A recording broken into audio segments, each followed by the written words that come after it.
Mesdames, Messieurs, bonjour. Très heureux de vous retrouver pour cette nouvelle édition du JT Cultures et Marchés. Alors, nous démarrerons cette émission en parlant du colza, qui est une victime collatérale de la crise politique entre la Chine et le Canada. Nous mettrons ensuite le cap sur l'Australie, où la poursuite de la sécheresse pourrait menacer les prochains semis. Nous chercherons ensuite à comprendre pourquoi l'Italie achète de plus en plus de blé dur français. Enfin, nous terminerons par les exportations d'orges européennes qui sont à la peine. Les prix de la graine de colza ont perdu plus de 25 € par tonne depuis un mois. Ils sont désormais revenus, comme avant la dernière moisson, sous la barre des 350 € par tonne sur Euronext. L'explication vient du côté du Canada, où les cours du canola ont brusquement chuté au plus bas depuis 2 ans et demi.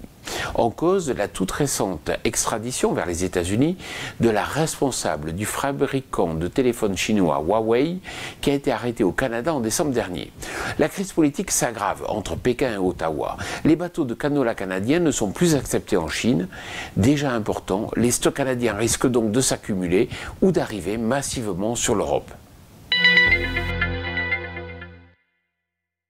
La première estimation officielle publiée par Abares pour la récolte de blé 2019 en Australie se veut optimiste à 23,9 millions de tonnes, soit 38% de mieux que la très mauvaise production de 2018. Mais ce chiffre est encore très incertain alors que les semis ne commencent qu'en avril. En effet, depuis des mois, la sécheresse ravage la moitié est du pays. Or, les récentes prévisions du très respecté Bureau de météorologie australienne ne sont guère encourageantes. Elles y prévoient une poursuite du déficit hydrique de mars à mai. Tous les regards seront donc rivés sur la météo de ce pays. Les prix du blé dur sont encore moribonds. Toutefois, les ventes de blé dur français ont le vent en poupe en direction de l'Italie. Après une campagne d'export 2017-2018 record à plus de 570 000 tonnes pour l'origine française, ce sont déjà 236 000 tonnes de blé dur français qui ont pris la direction de l'Italie entre juillet et décembre dernier. Non, la consommation de pâtes des Italiens, déjà la plus élevée au monde, n'augmente pas. Ce sont surtout les importations de blé dur canadien qui chutent drastiquement depuis la mise en place de mesures d'affichage du pays d'origine en juillet 2017. L'usage du glyphosate avant récolte au Canada détourne l'intérêt du premier importateur mondial de blé dur et profite donc à la France. 3 millions de tonnes, c'est le chiffre d'exportation d'orge réalisé depuis le début de la campagne par l'Union européenne.